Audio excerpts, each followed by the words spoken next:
Bon, les amis, il faut qu'on parle de cette actualité. Alors, faut le savoir, je prends un risque. Je prends un risque pourquoi? Parce que j'ai lu pas mal d'actu et de ce que je comprends, c'est pas vrai. C'est incorrect.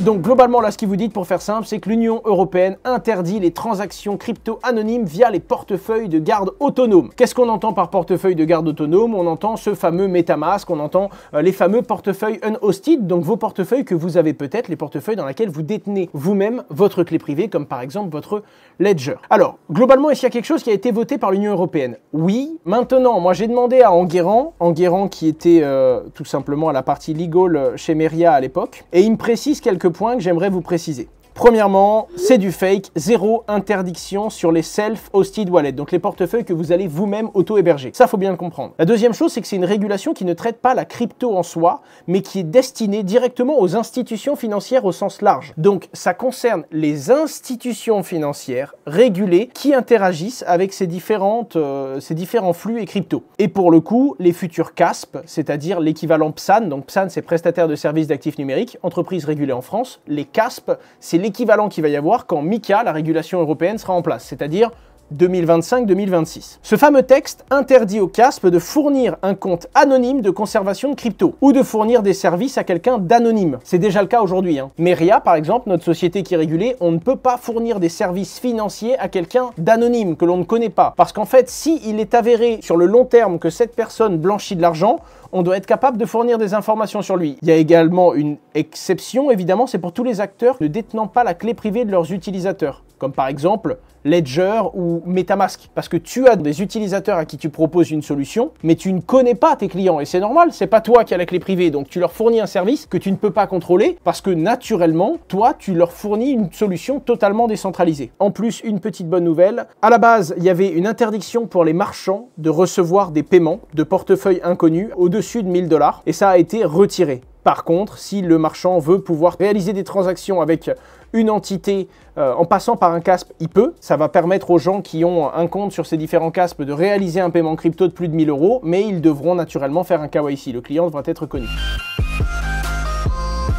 La première plateforme dont je vais vous parler, c'est Bondex. En réalité, ce n'est pas une promotion, ce n'est pas une société dans laquelle j'ai investi pour le moment. Je réfléchis très sérieusement à le faire et ça me plaît bien. Bondex, c'est une plateforme de recrutement qui est un petit peu particulière. Est-ce que vous savez comment fonctionne un cabinet de recrutement? Globalement, c'est une entreprise qui appelle un cabinet, qui dit « moi j'ai besoin de telle personne ». Le cabinet va proposer des profils. Le mec, il va venir, tu vas faire 1, 2, 3, 4 entretiens, peu importe. Et si jamais tu recrutes le bonhomme, eh bien tu dois de l'argent au cabinet. De manière générale, les cabinets de chasseurs vont te prendre 2 à 3 mois de salaire brut de la personne que tu recrutes. Bondex, ils partent de différents points de vue. Premièrement, le monde a changé, il y a beaucoup plus de télétravail qu'avant, donc compliqué pour qualifier certains profils. Deuxièmement, tu vas énormément trouver de recrutement dans ton réseau proche. Aujourd'hui, plus d'un profil sur 2 qui est recruté dans une entreprise, c'est un collègue qui recommande, un employé qui rentre dans la boîte et qui dit « bah moi je connais quelqu'un, je peux le faire venir, je connais quelqu'un de confiance avec qui j'ai bossé dans d'autres boîtes, etc. etc. » Et troisièmement, il faut créer un système de confiance parce que c'est très compliqué de recruter des profils pour les boîtes décentralisées. C'est vrai que tu as un mec qui vient, qui commence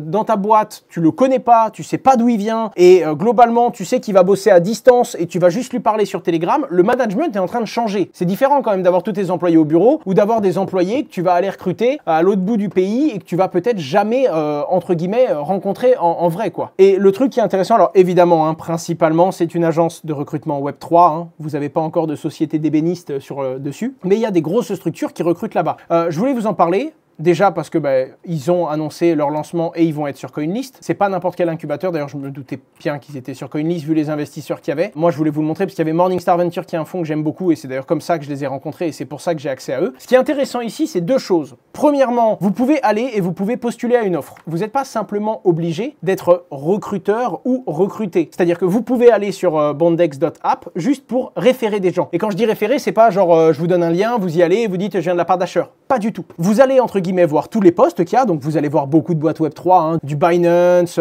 Bondex eux-mêmes qui recrutent, et vous allez pouvoir, quand vous arrivez sur une offre, regarder la fiche de poste, regarder entre guillemets le profil qui est recherché par blockchain.com, et vous allez pouvoir le référer. Et c'est ça qui est vraiment intéressant. Ce qu'il faut comprendre, c'est qu'il y a un bounty, d'accord? Et ce bounty-là, c'est entre guillemets ce qu'aurait gagné l'entreprise. C'est-à-dire que si tu as une société, un cabinet de recruteurs qui trouve, on va dire, le back-end software ingénieur pour blockchain.com, blockchain.com est prêt à payer 8000 balles. Eh bien, en réalité, là, c'est le référeur qui va le gagner. C'est-à-dire que si c'est vous, là, je ne sais pas, imaginez que vous vous appelez Benoît. Toi, Benoît, si tu arrives sur cette page, que tu vas référer un job et que tu vas trouver la bonne personne et que tu mets cette personne en relation avec blockchain.com, c'est toi qui regarde cette vidéo qui va gagner 8000 $. Parce qu'en gros, ce sera toi le cabinet de recrutement. C'est toi qui va dire, voilà, moi j'ai bien lu, j'ai bien regardé. Ils vont te faire remplir une fiche en mode, je le connais, le mec est sérieux, j'ai déjà bossé avec lui. Tu vas donner, entre guillemets, de la confiance, de la notoriété à cette fiche. Et si le mec, finalement, il est mis en relation avec blockchain.com, que lui, ça l'intéresse, que ça intéresse blockchain.com,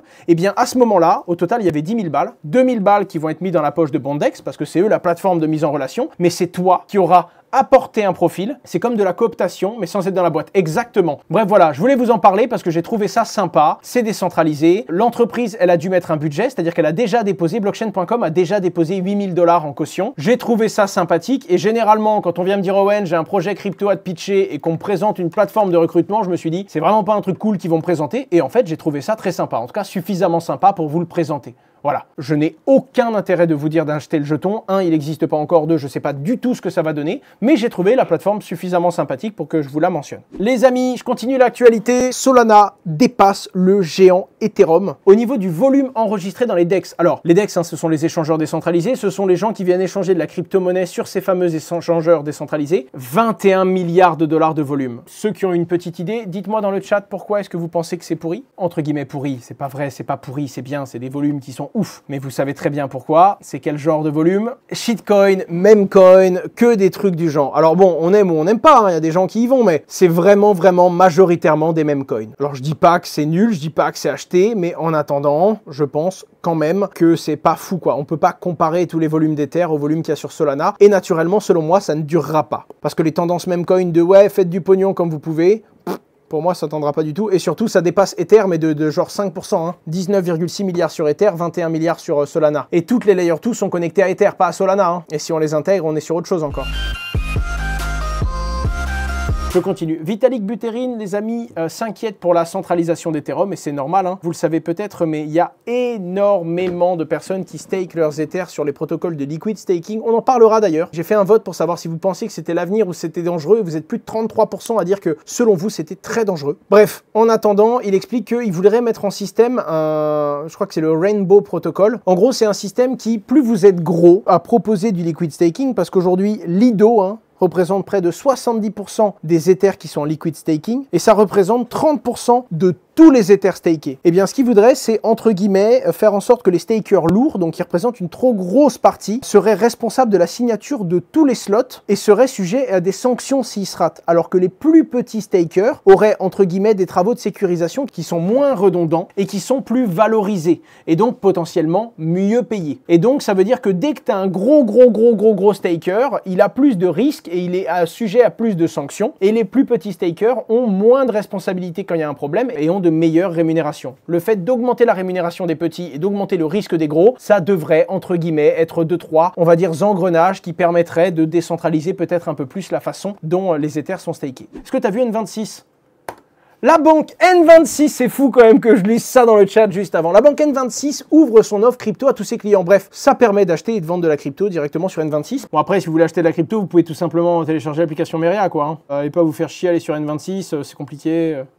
Pas du tout, N26 c'est une très bonne appli en plus les gars, c'est vraiment une bonne app. Par contre, ça m'étonnerait que tu puisses retirer ta crypto. Ouais, c'est des produits qui reflètent les cours des crypto-monnaies, mais c'est pas de la crypto directement. Mais au moins, ça rend N26 beaucoup plus crypto-friendly et ça, c'est une bonne chose. Résultat de l'étude de l'ADAN, 12% des Français possèdent des crypto-actifs. Donc bon, en gros, il y a plein d'informations qui sont intéressantes. Mais par exemple, vous voyez le nombre, la notoriété de l'utilisation des crypto-actifs de manière générale, que ce soit crypto-monnaie, NFT ou stablecoin. Vous voyez comment ça a évolué en 2023, en 2024. 2024. Évidemment, 2022, les crypto-monnaies pétaient la figure fort. En 2023 et 2024, il y a une réhausse très très forte de cet intérêt-là. NFT pareil. Et donc, vous allez voir en fait différentes choses, différents chiffres qui peuvent être clés. Enfin, 14% des Français ont déjà acheté des cryptos, 10% d'entre eux en possèdent encore, 23% des Français envisagent d'en acheter dans le futur, 6% des Français détiennent des stablecoins, 2% en ont déjà acheté et 5% envisagent d'en acquérir, 7% des Français ont déjà possédé un NFT et 6% en détenaient au moment du sondage. Bref, vous avez pas mal de chiffres et c'est mené par l'ADAN, donc l'Association de développement pour les actifs numériques. Ça nous donne des infos principalement sur la France. J'ai